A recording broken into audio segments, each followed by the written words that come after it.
Hey guys, welcome to my channel. My name is ReadingBear and I hope you are ready for some more stories. And today, we'll take a look at some new I Don't Work Here Lady content. If you enjoyed my content, please don't forget to subscribe to my channel and post some bear emojis in the comment.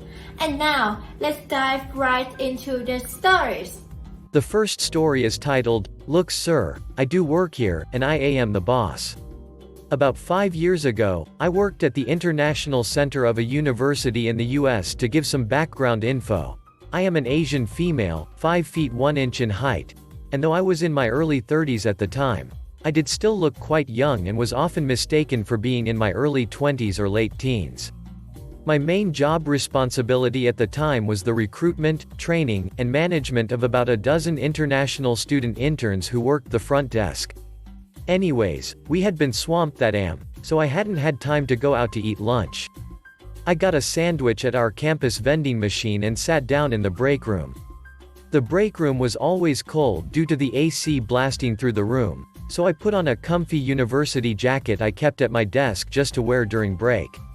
I kept the break room door open to keep an ear out for the front, and let my interns know they could still pop in to ask any questions they want. I had hired a couple new students that month, and they were still learning. A few minutes later, I heard a man's voice yell something along the lines of, "No. No. You do not understand. You are stupid. Stupid." The childish outcries exclaimed in a grown male voice made me immediately stand up and rush to the front desk area, without even remembering to take my jacket off. The man was literally wagging his finger at my intern and yelling while almost comically stomping his feet. I interjected his tantrum and introduced myself as the intern's supervisor, gave my name and position, and told him I could assist him with the issue. The man immediately looked me up and down, scoffed a short, "No." He then turned right back to the intern and asked her to call the supervisor, as he needed to ask someone who actually works here, not just some young girl like the intern who sits there at the front repeating nonsense. It wasn't my FLRST rodeo with unnecessarily angry students, so I calmly gestured at my intern to step away and planted myself directly in front of him. That made him change his rant towards me, saying, "Listen, I know you Chinese want to help each other, but my issue is urgent and so I need to see your supervisor." Supervisor. Call, makes dialing phone gesture here, him and he can sign my I-20. Yes, both my intern and I were Asian. But nope, neither of us were Chinese. And I hate when people over-enunciate when speaking to me. My thoughts often immediately go to English as my first language, moron, as is evident by the fact that I just spoke it to you. Also, it pissed me off that he assumed the supervisor would be male. I did my best to remain calm however, and confirmed the issue. "Oh, so you are here to get an I-20 travel signature? If you go online and submit the form, you will." "No. God damn it. You don't understand," he screamed. He then proceeded in a rapid rant, saying that I must get a real staff member who actually works there, instead of giving him the same instructions again, because he needed his signed now. Because he wanted to go out of town tonight and surely the school didn't want to make him, a student who pays such high tuition, to have to come back on campus just to get a signature before he leaves the country after his road trip? "Do I know how money he gives to the school?" he asked. "Do little girls from China even understand how expensive his luxury trip was to book?" he wondered. "Get the man who can actually help him in here," he demanded. More background info.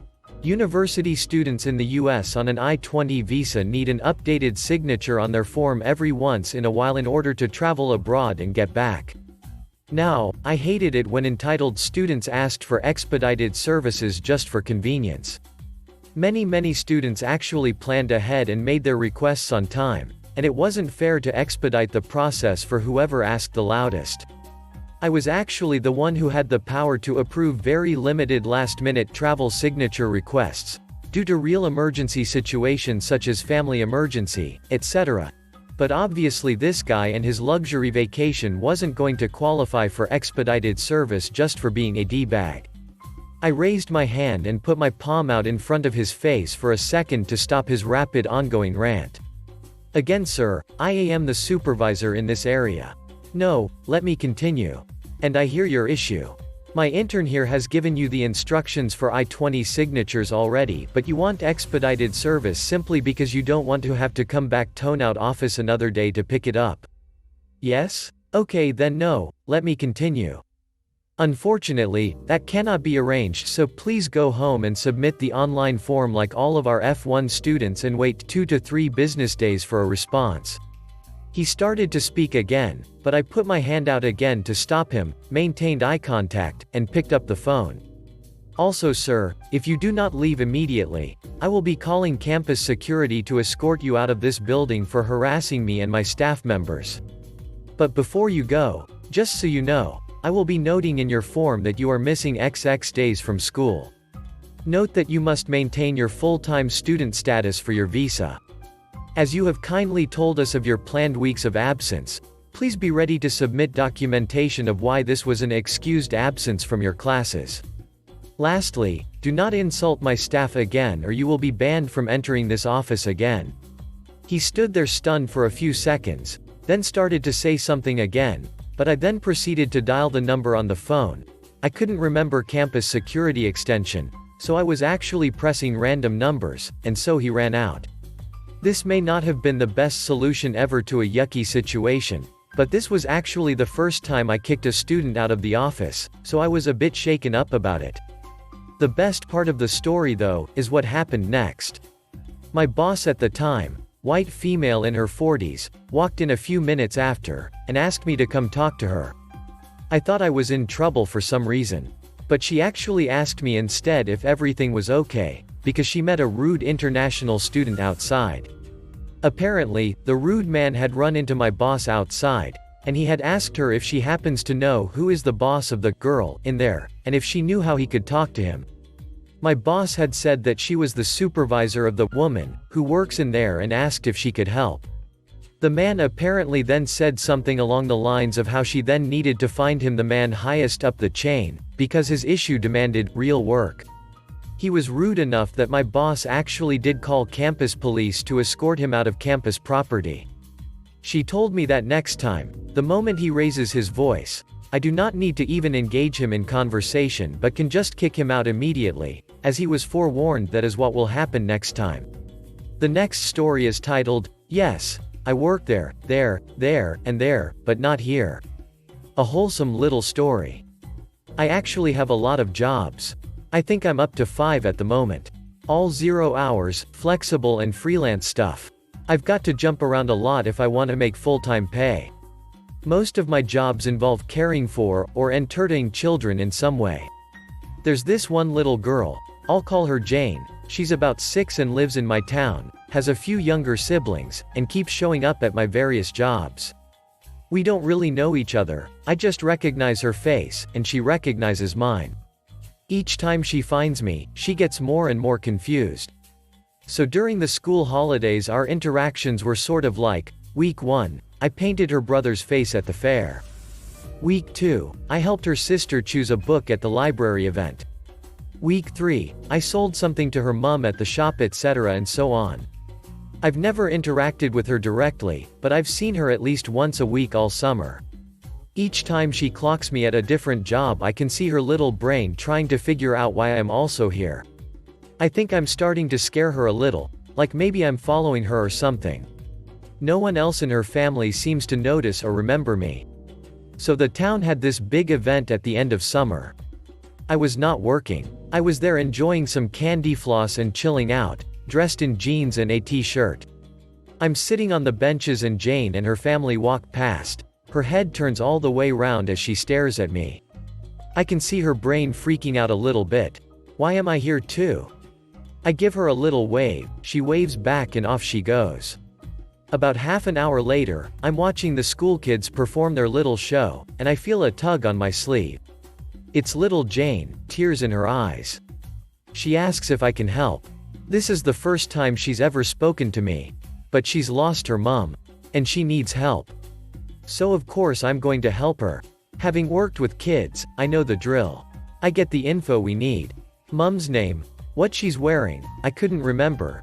We find the lost children stand and get the staff to send out a message for the mom. I assure her that Mummy is looking for her, and we'll wait here till she finds us. She's holding my hand as we wait and she says, "I'm glad you work here too." I didn't have the heart to correct her. The next story is titled, Old Granny Mistakes Me for a Gardener. A few weeks ago I was working the lawn in my new house. I had just moved in with my wife and we were really working hard to make the place homey. I was already finishing up the lawn when I saw an old granny slowly walking towards me. I turned off my lawn trimmer so I could say hello and not have anything fly towards her. When she came up she kindly asked me, "Excuse me, how much do you charge per lawn?"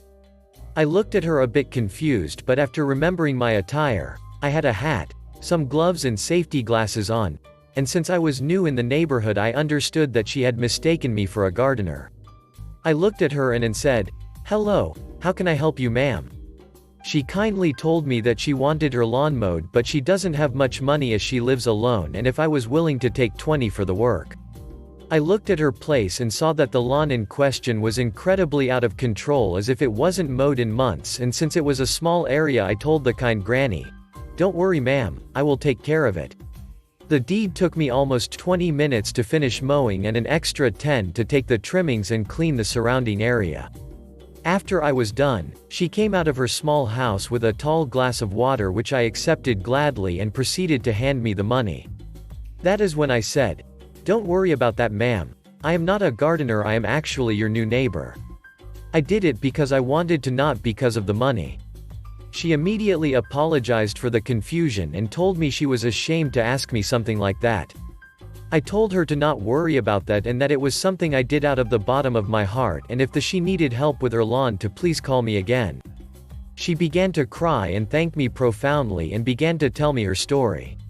Turns out that she was living alone for a while and that her husband died a few months ago and she didn't have anyone to help her as all her children were living in the US. After the tale she thanked me again and we went our separate ways. Now, every time I help her with her lawn she always gives me a bag of fruit from her mango trees or banana trees and a tall glass of water. The next story is titled, Went to Senior Center to Deliver Pizza, Left with New Mom. I'm a pizza delivery guy and was winding down for a much-needed early close on Mother's Day Sunday. I'm one of the only people on staff who didn't have family plans that day. My family situation is what you might call complicated, so worked all morning while short-staffed and was pretty beat. It was especially emotionally hammering to deliver so many pizzas to happy families visiting or hosting their moms. I was ready to go home and get drunk and forget about the whole stupid holiday. So I get a late call, just a few minutes before we closed, and decided to take it because money is money and it was a pretty big order, 6 pies. So I loaded up and realized about 3/4 of the way to the destination that the address was for the local senior center. They used to order all the time, tip really well, and make really sweet conversation before the pandemic, so I was psyched to see they were safe and steady enough to order pizzas again. I snuck them a side of breadsticks from a douchebag who never tips and always harasses our female drivers that I was dropping off along the way. By the time he'd call to complain we'd be closed. Suck on that. But not on your breadsticks. Anyways, I digress. I got there and was glad to finish off what had been an overall really crappy day with a pleasant trip to the senior center and carried the food to the front desk. The receptionist offered to carry the pizzas back, but she looked frail enough to be a senior center resident herself, so I said I was happy to get them where they were going. She COVID checked me and gave me a new mask, not sure what was wrong with mine, but whatever, and I found my way to some event room where they'd ordered the pizzas. And it was a total gut punch. Literally just a room full of sons and daughters visiting their mothers and having some kind of festive party. My good mood went away real quick and I dropped the pizzas on the table and shuffled out. But I realized that while they'd prepaid for the pizzas over the phone with a credit card, they hadn't tipped. So no matter how bitter I was, I had to make in-person contact with whoever had ordered the pizzas, or I had basically just wasted half an hour. I went around the room asking for Margaret, the name on the order, and eventually someone put me in front of her. Our shop doesn't have a uniform or anything, so I started to explain, "Hi, Margaret, right? You ordered," and she was really frazzled, I guess running the event, so she cut me off and was like, "Oh good, you're here." We were starting to wonder. "I don't think Bonnie has been matched with anyone yet, wait right here." I tried to cut in and explain I'd just delivered the pizzas and she'd mistaken me for someone else, but it went right over her head. She pushed an old woman over in a wheelchair and said, practically shouting, "Bonnie, this young man is here just for you." Before I could try my explanation again, Bonnie replied, "He is he?" "Well, full disclosure son, don't get too attached, 'cause Jesus has my heart." Margaret, the one who'd ordered the pizza, or at least the name we had on it, whispered to me, "She's a real live wire. Have fun." And then Margaret and my tip were in the wind. Bonnie looked up at me and goes, "You like bridge? I hope you brought your checkbook." And started wheeling away to a table. I followed her, thinking I'd better not lose track of her until I could return her to Margaret. I spotted a woman with an ID badge who looked like she knew what she was doing and explained that I was the pizza delivery guy, but someone had left me with this old woman in my charge. I guess my explanation wasn't clear enough because I said something like, "Hey, I was actually delivering some pizzas up here." And the girl says, "You brought pizza? Aw, that's so nice. I'll make sure you're compensated." So at first I thought, great, all resolved now. But no. She gave me a wad of cash and this organizer disappeared, leaving me with Bonnie and her deck of cards. I kept looking for Margaret to return this lady to, but also did kind of enjoy making conversation with her, and knew no other deliveries would be coming in since we'd closed on my drive over. I actually did like listening to Bonnie talk about the YouTube conspiracies she wholeheartedly believed and the spat she was having with the arts and crafts chaperone and so on. She even gave me a recipe. But I was worried that she had dementia and thought I was a family member, or that she was expecting a particular visitor and at any moment a guy would storm in and say, "What are you doing with my aunt?" or something. So, finally, I saw the second organizer again. The one who'd given me the cash. I figured Margaret may never return, so I shouldn't wait for her, and I pulled the organizer aside and said, "Look, there's been a mix-up. I don't really know this woman." The organizer seemed distracted. She was doing several things at once, and she very casually said, "Oh, there's no mix-up, the pairings were totally random. You weren't expected to have much in common. You'll get to know her. Don't overthink it." And receded back into the crowd while I was still saying, "No, I'm just delivering pizza." At that point I seriously considered leaving because it wasn't my fault that these people were unorganized, but Bonnie was waiting for me with this huge grin on her face to play more cards, and it didn't look like there were any real relatives coming for her, so I figured I would stick it out for a few more games. I was eventually able to pick up in context from eavesdropping on other pairs that this was not a mother-child extravaganza. It was a volunteer event for women living at the senior home without kids or whose kids couldn't visit them. That was a huge relief because I would have felt really terrible if she was a dementia patient who thought her son had come. Especially because I was kind of enjoying being mothered by her, for lack of a better term. It felt really good to have someone asking what I was doing at work and saying they were proud of me for things that weren't actually a big deal. She proudly bragged to everyone we passed on our courtyard walk about this silly little Employee of the Week award I'd just won. Basically title only. You get your photo on the wall, but everyone gets it at some point and usually more than once, but she made it feel really important. And I really secretly loved how she got outraged over minor transgressions on my behalf. Like, I told her how my landlord is sticking it to me on repairs, and she was like, "He's quite the ripe hair in the tuna." With such sincere gusto. She said she knew a guy who could tune him up for me, and I don't think she was talking about repairs, but I didn't follow up, haha. Every time I tried to extricate myself she'd have another activity she'd want to do. Once we finished cards she wanted to do arts and crafts. Once we did that she wanted me to push her around the courtyard. Once we did that she was famished from the walk, even though all she did was sit in her wheelchair, and wanted pizza. And I'd fed her 2 slices before an orderly appeared and angrily informed me she was not supposed to eat pizza. I don't know how she then ended up with a 3rd slice, but I seriously did not give it to her. Finally the party was winding down and she wanted me to hang out and watch a game show with her. About 30 seconds into the show she was asleep. I left her a coupon, even though I guess she isn't supposed to eat pizza, and headed home. It was kind of nice to spend Mother's Day doing Mother's Day type stuff. Really nice, actually. At this point in my life and career, if you want to call it that, I can have no wholly good memories that involve pizza. But this was pretty close. So happy Mother's Day to those who celebrated and happy Russian Victory Day to those who didn't. The next story is titled, Apparently I'm a Doctor. So let's say my name is John Doe.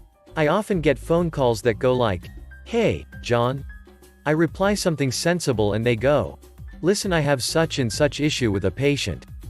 It's always annoying calls about medical events or colleagues. Bear in mind I'm an engineer. So this idiot Dr. John Poe has a name that's almost identical to mine and decided whenever someone annoyed him he gives him the same wrong number, my number. And every other call I get is a "I don't work here" scenario, adding SMS and WhatsApp. I got fed up, found his number and tried contacting him to no avail. I sent him a message with a lawyer who contacted me and knew him personally, and a girl he was dating, to no avail. So I figured I would have some fun. I know for a fact he sees face to face some of these people, so I started interrupting them as they began asking, once I knew they were not patients, and hanging up. I said stuff like, "Sorry, can't talk, I just found out I'm getting a divorce." Some of the excuses I used are "got herpes, I'm in jail." Silly more or less harmless stuff. Then I ran out of ideas and began saying things to the effect of, "It's not urgent, but I really need to discuss something with you." I wasn't trying to get him into trouble or worry anyone too much, but annoy him. So one day I get a call from John. He wants me to stop, is quite mad, wants me to change numbers. That's not going to happen. That's the last time I heard of John. Kind of miss him actually. If you enjoyed the video, please subscribe to the channel and post some bear emojis in the comments.